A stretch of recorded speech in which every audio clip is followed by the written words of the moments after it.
Hello every one, അടിപൊളിയായിട്ടുള്ള കപ്പ ബിരിയാണി ആക്കിയാലോ. ഇതൊരു വെറൈറ്റി റെസിപ്പിയാണ്. എന്തായാലും ഇത് ഇഷ്ടപ്പെടുന്നതായിരിക്കും. അപ്പോൾ റെസിപ്പിയിലേക്ക് പോയാലോ. ഈ ഒരു മഴക്കാലത്ത് നല്ല ചൂട് എരിവുള്ള കപ്പ ബിരിയാണി കൂടെ നല്ല ചായയും, ആഹാ അന്തസ്.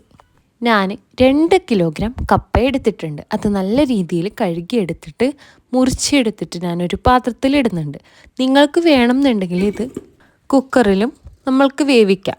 ഇപ്പം ഞാൻ ഇതിലേക്ക് മഞ്ഞൾപ്പൊടിയും സോൾട്ടും കൂടി ചേർത്തിട്ട് ആവശ്യത്തിന് മുങ്ങാൻ പാകത്തിനുള്ള വെള്ളവും ഒഴിച്ചിട്ട് വേവിക്കാൻ വേണ്ടി വെക്കുന്നുണ്ട്. കപ്പ ബിരിയാണിക്ക് ആവശ്യമുള്ള മസാല റെഡിയാക്കാം. അതിന് വേണ്ടിയിട്ട് ഞാനിവിടെ 2 സവാളയും പിന്നെ ഇതിലേക്ക് തക്കാളിയും കൂടി ചേർക്കുന്നുണ്ട്.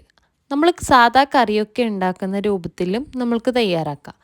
ഇത് നല്ല എരിവുള്ള ഒരു മസാലയാകാൻ വേണ്ടിയിട്ട് എരിവുള്ള പച്ചമുളക് ഒരു 5 എണ്ണവും എരിവ് കുറച്ച് കുറവുള്ളത് ഒരു 2 എണ്ണവും എടുത്തിട്ടുണ്ട്. ഒരു പിടി കറിവേപ്പില കൂടി ചേർക്കുന്നുണ്ട്. ഇതിലൊരു സ്പെഷ്യൽ മസാലക്കൂട്ട് റെഡിയാക്കാൻ വേണ്ടിയിട്ട് അരമുറി തേങ്ങ ചിരകി എടുത്തിട്ടുണ്ട്. അതിലേക്ക് കറിവേപ്പിലയും പെരുംജീരകവും മഞ്ഞൾപ്പൊടിയും 10 ചിറ്റുള്ളിയും കൂടി ചേർക്കുന്നുണ്ട്. അപ്പോൾ ഇത് നല്ല പോലെ നമ്മൾക്ക് വറുത്തെടുക്കാനായിട്ടുണ്ട്. ഒരു പാത്രത്തിൽ കോക്കനട്ട് ഓയിൽ ചേർത്ത ശേഷം നമ്മളുടെ തേങ്ങ മിക്സ് ഇതിലേക്ക് ചേർത്ത് കൊടുത്ത് നല്ല പോലെ ഇളക്കി കൊടുക്കുക. നല്ല ഗോൾഡൻ കളർ ആവുന്നത് വരെ ഇളക്കി കൊടുക്കാനായിട്ടുണ്ട്.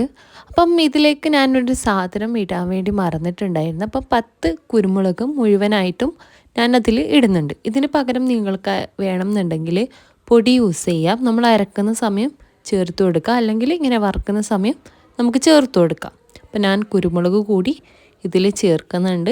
അപ്പോൾ നല്ലപോലെ കളറൊക്കെ ചേഞ്ച് ആയിട്ട് ഗോൾഡൻ കളറായിട്ട് വന്നിട്ടുണ്ട്. കുറച്ചുകൂടി മുരിഞ്ഞ ശേഷം നമ്മൾക്കിത് തീ ഓഫ് ചെയ്തിട്ട് നമ്മൾക്ക് അരച്ചെടുക്കാവുന്നതാണ്. നാളികേരത്തിന് നമ്മുടെ നാട്ടിലിപ്പോൾ നല്ല റേറ്റാണ്. പക്ഷെ എന്നാലും നാളികേരമില്ല എന്ന് വെച്ചിട്ട് ആരും ഇങ്ങനെ ഒന്ന് ട്രൈ ചെയ്യാണ്ടിരിക്കരുത്. അത്രമാത്രം അടിപൊളി റെസിപ്പിയാണ്. അപ്പോൾ ഞാനിവിടെ മസാലക്കറി ഉണ്ടാക്കാൻ വേണ്ടി പോവുകയാണ്. അപ്പോൾ അതിലേക്ക് കോക്കനട്ട് ഓയിൽ ചേർത്ത ശേഷം നമ്മളുടെ ഉള്ളിയും പച്ചമുളകും കറിവേപ്പിലയും മൊത്തത്തിലിട്ടിട്ട് നല്ല ഇളക്കി കൊടുക്കാം. ഇനി ഇതിലേക്ക് ഇഞ്ചി വെളുത്തുള്ളി പേസ്റ്റ് കൂടി ചേർത്ത് കൊടുക്കണം. അപ്പം ഇനി അടുത്തതായിട്ട് അത് ചേർത്ത് കൊടുക്കുക. അത് ഞാനിപ്പം 1 ടേബിൾ സ്പൂൺ ഇഞ്ചി വെളുത്തുള്ളി പേസ്റ്റ് ചേർത്ത് കൊടുക്കുന്നുണ്ട്.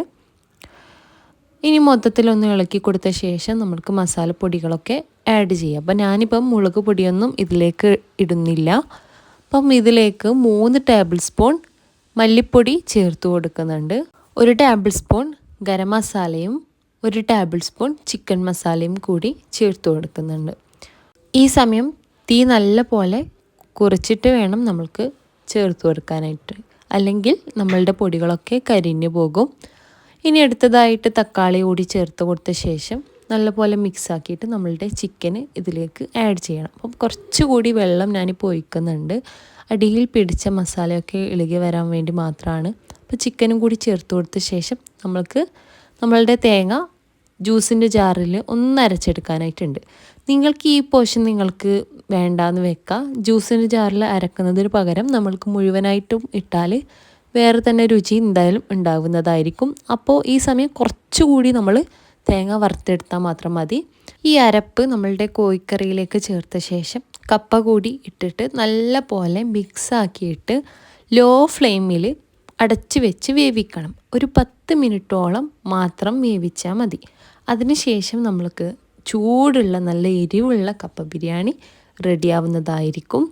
അപ്പോൾ ഇത് മസ്റ്റ് ട്രൈ റെസിപ്പിയാണ്. എന്തായാലും ഇത് ട്രൈ ചെയ്തിട്ട് ഫീഡ്ബാക്ക് പറയാൻ മറക്കരുത്. അപ്പോൾ ഇനി പുതിയ റെസിപ്പിയുമായി ഞാൻ വീണ്ടും വരുന്നതായിരിക്കും. ഈ വീഡിയോ ഇഷ്ടപ്പെട്ടാൽ എന്തായാലും സബ്സ്ക്രൈബ് ചെയ്യാൻ മറക്കല്ലേ. ഇനിയൊരു പുതിയ റെസിപ്പിയുമായി ഞാൻ വീണ്ടും വരുന്നതായിരിക്കും.